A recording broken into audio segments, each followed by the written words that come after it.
যে যে পূবের আলোর অফিসে ইতিমধ্যে প্রায় শতাধিক কম্বল কিন্তু ভবঘুরে অসহায় ছিন্নমূল মানুষদের জন্য নিয়ে আসা হয়েছে।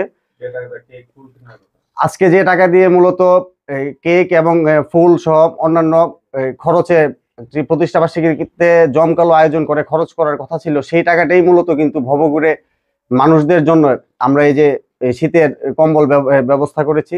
পূবের আলোর ষষ্ঠ প্রতিষ্ঠাবার্ষিকীতে দেশ ও দেশের বাইরে সকলকে জানা হাঁটি হাঁটি পা পা করে আজ সপ্তম বছরে পা রাখতে যাচ্ছে।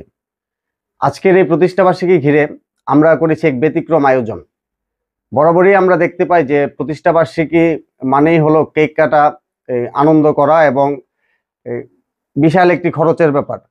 তো পূবের আলো পরিবার চিন্তা করেছে, যেহেতু এই তীব্র শীতে যারা ভবঘুরে মানুষ যারা রয়েছে, পথ শিশু যারা রয়েছে, তাদেরকে শীতবস্ত্র দেওয়ার একটি উদ্যোগ গ্রহণ করেছে পূবের আলো পরিবার। আর আজকের এই যে প্রতিষ্ঠাবার্ষিকী আয়োজন, এটা সম্পূর্ণ ছোট পরিসরে আমরা দোয়ার মিলাদ মাহফিলের মধ্য দিয়ে সমাপ্ত করতে যাচ্ছি।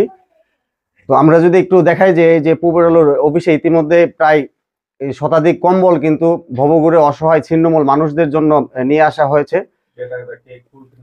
আজকে যে টাকা দিয়ে মূলত কেক এবং ফুল সহ অন্যান্য খরচে যে প্রতিষ্ঠাবার্ষিকীতে জমকালো আয়োজন করে খরচ করার কথা ছিল, সেই টাকাটাই মূলত কিন্তু ভবঘুরে মানুষদের জন্য আমরা এই যে শীতের কম্বল ব্যবস্থা করেছি।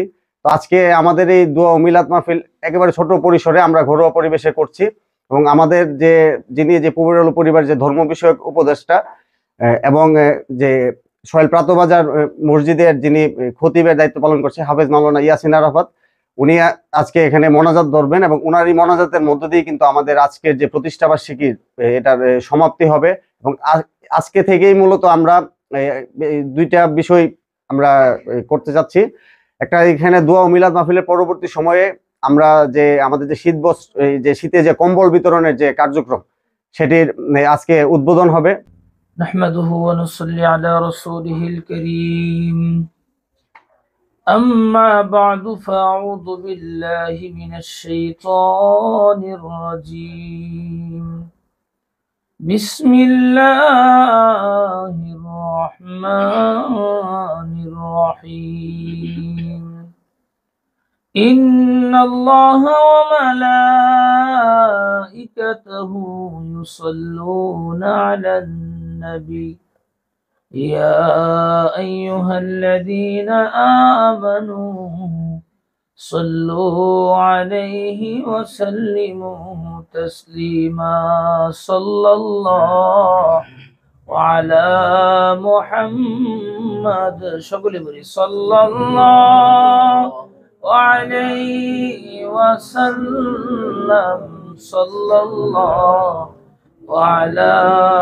محمد آمين ربنا ظلمنا أنفسنا وإن لم تغفر لنا وترحمنا لنكونن من الخاسرين